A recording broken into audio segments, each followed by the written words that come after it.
Bien, bonjour à toutes et à tous. Nous allons poursuivre ce cours, en quelque sorte, sur la littérature allemande. Ce sont des espèces de morceaux choisis d'auteurs au hasard des lectures. Ce n'est pas représentatif de l'ensemble de la littérature allemande, mais c'est le hasard qui a fait que j'ai pris des notes sur les sujets, sur les grands écrivains qui suivent. Donc nous allons reprendre à Thomas Mann. Thomas Mann, prix Nobel 1929, mort en 55. Voilà, ça le situe. Thème, décadence européenne. Son œuvre traite des rapports entre l'individu et la société, c'est bien normal, à travers la décadence européenne. Il a fui le nazisme comme bien des écrivains pour les USA. Voici quelques-uns de ses ouvrages. Voilà. Visage autoritaire, circonspect, disons. Voilà Thomas Mann, qui passe pour l'un des plus grands écrivains de la littérature allemande. Sinon le plus grand, au moins au XXe siècle. Voilà. Elfriede Jelinek, la pianiste. Donc, prix Nobel 2004, la voici, ici. Récente, donc, a écrit en 83, La pianiste.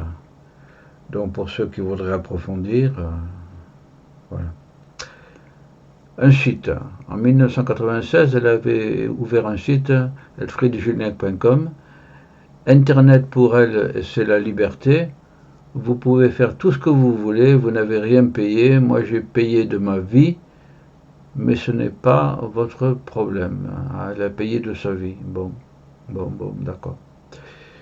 Elle déserte le marché du livre et poste journalièrement sur son site les pages de son roman Neid, envie, l'envie. Voilà. Voilà quelques notions, prix Nobel et sa méthode d'un site. Elle privilégie Internet, donc. Sur les problèmes de la société, elle dénonce les violences faites aux femmes et toute forme d'exploitation sociale, phallocratie, industrie du spectacle, etc. Voilà. Deuxième thème, contre l'extrême droite. Voilà. Surtout de son pays. Méfions-nous de la nature sauvage. Ça va être intéressant aussi. Voici pour Elfriede Jelinek, la pianiste, moi j'ai retenu surtout. Et Joseph Ross, la marche de Radetzky. Donc on verra les généralités. La marche de Radetzky, qui est un roman sur la chute de l'Empire austro-hongrois. Et par la suite, c'est une marche, ou auparavant, c'est une marche militaire en 1848 par Johann Strauss, père, en l'honneur d'un maréchal. Je dis au passage, 1848, c'est la Seconde République française qui a explosé au niveau de l'Europe et qui a été matée en Autriche par le maréchal Radetzky, qui est l'équivalent d'Adolphe Thiers pour la commune de Paris. Voilà. Un massacreur. Bon, détail. Politique, il est engagé, les nations pour les livres, il est allé à Paris où il est mort, et il parle de la fin de la démocratie et d'une course cycliste. Bibliographie.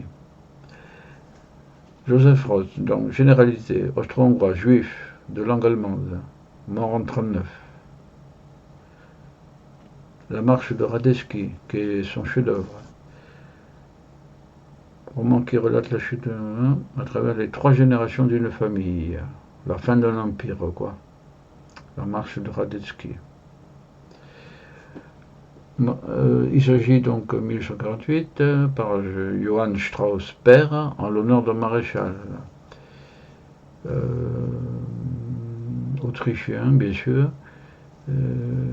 qui était de la contre-révolution de 1848, le printemps des peuples, donc l'équivalent de Thiers, là. Voilà. Et voici le concert du Nouvel An à Vienne avec la marche de Radetzky, qui est un ultra classique du Nouvel An à Vienne. Point de vue politique, engagé, critique, s'attaque au mouvement nationaliste militaire, le Völkisch. Les nazis brûlent ce livre. Il est juif aussi. Paris, il s'exile à Paris où il meurt, malade et sans argent. Le pauvre.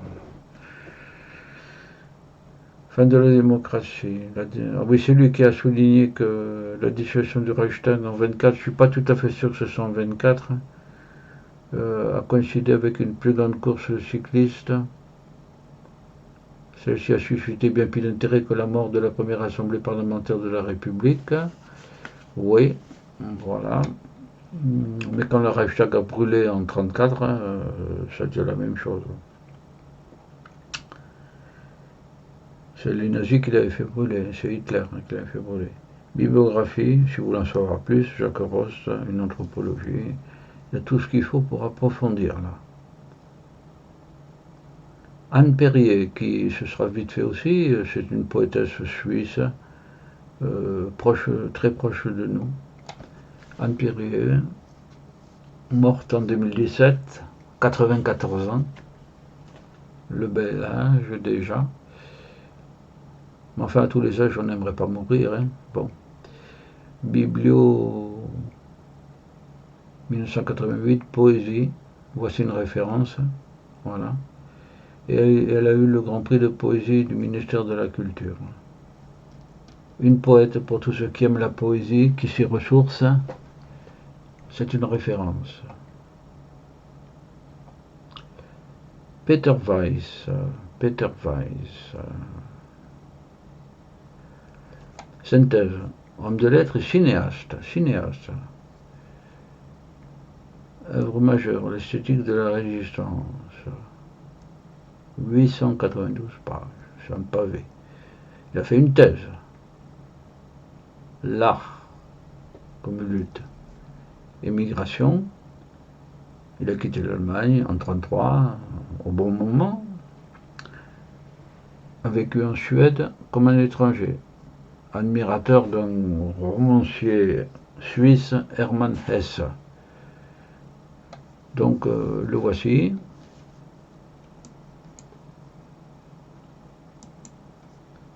Homme de lettres, cinéaste, peintre aussi, mort en 82, récemment, allemand. Voilà. Œuvre et pensée, œuvre majeure, l'esthétique de la résistance, 3 volumes. C'est une réflexion philosophique sur l'époque. A fait une thèse, ou peut-être la thèse centrale de son œuvre, je ne me souviens plus. L'art est un moyen de lutte. Ouais. A quitté l'Allemagne en 1933. 1933, c'est le 31 janvier 1933, Hitler devient chancelier de l'Allemagne. Donc, il était temps de partir. Vit en Suède, comme un étranger. En Suède. Admirateur de l'écrivain Hermann Hesse. Il le rejoint en Suisse. Pour ceux qui passent par cette commune, Montagnola, il y aurait eu 2 grands écrivains, Peter Weiss et Hermann Hesse. Suède. Alors, détail. La Suède a livré des juifs, ou autres personnes, homosexuels, etc., aux nazis. les passeports suédois étaient frappés de la lettre J pour juif. C'est pour dire que la Suède ne mérite pas tellement le mot social-démocratie. Pour ceux qui voudraient approfondir sur un sujet très proche, l'histoire des ouvriers en France au XXe siècle, où ils trouveront ben voilà, le livre. Ça figurait dans l'article que j'ai lu. Voilà. On voit des petits enfants qui portent l'étoile jaune, des femmes dans la rue aussi. Voilà. Et bon, la Suède, pas très recommandable. Donc, bah, la France n'a pas non plus à faire de reproches sur ça. Hein, avec le régime de l'état de Vichy. Le pauvre Pétain était devenu beaucoup trop vieux et manipulé par Laval et d'autres.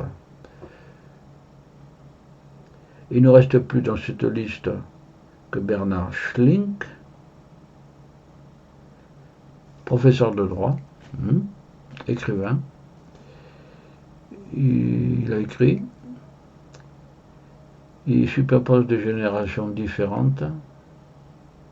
Il a un style, le chapitre court, et comme on court aussi, dedans, c'est haletant, voilà, si on peut dire. Voilà. Histoire. Allemagne non bombardée. Ah oui, c'était dans l'article. Heidelberg, un coin d'Allemagne non bombardé. Considération sur le nazisme. Il manque un B. Bon. Et le temps qui passe. Alors Bernard Schlink, le voilà. Une tête bien sympathique. Voilà. Ancien professeur de droit, public. Il écrit des romans. Des policiers. Voyage sur Mannheim est le liseur qui a été un succès mondial. Technique. Il superpose les opinions de générations différentes.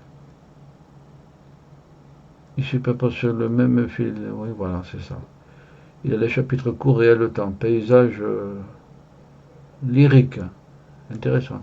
Le liseur est un livre remarquable. Je l'ai lu et il m'a plu celui-là.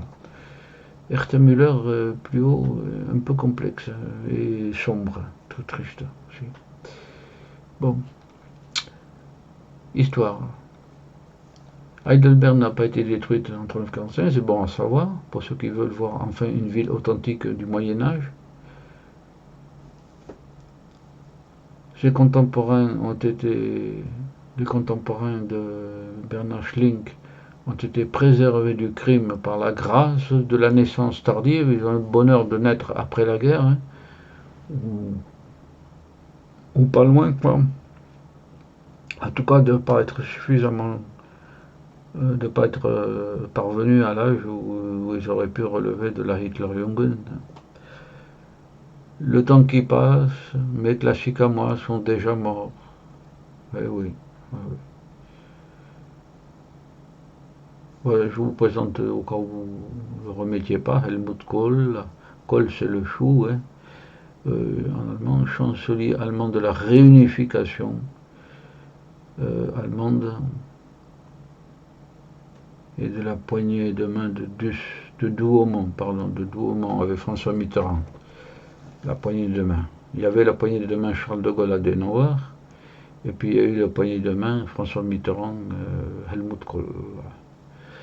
Helmut Kohl, qui avec sa femme avait écrit un livre sur la cuisine bavaroise, car c'était apparemment un bavarois.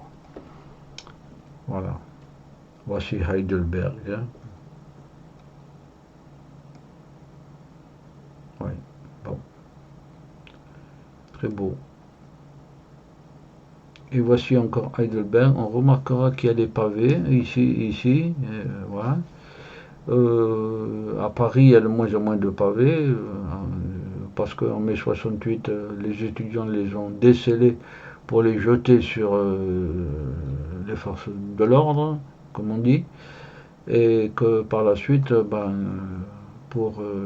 titre prévisionnel, on les a soit enlevés, soit goudronnés, bitumés. Voilà. On voit que peut-être qu'une ville révolutionnaire se reconnaît à ce que ces rues n'ont plus de pavés. C'est un principe que je viens de dégager là. Là, il y a des pavés aussi. Heidelberg. Les Allemands ne sont pas tellement révolutionnaires, hein, surtout au XXe siècle. Hein. Voilà. Oui, je me permets de dire à titre de culture que dans Alfonso Daudet, le grand poète, euh, qui n'a pas écrit que les lettres du Moulin, il explique qu'ayant traversé l'Alsace à pied, il pouvait discuter avec tout le monde, tous ceux qui allaient à pied aussi, et tous ceux qui se trouvaient dans les champs, occupés aux champs, et que c'était extrêmement plaisant. Voilà, Alphonse Daudet. Pour l'Alsace, c'est pas très loin de l'Allemagne. Voilà.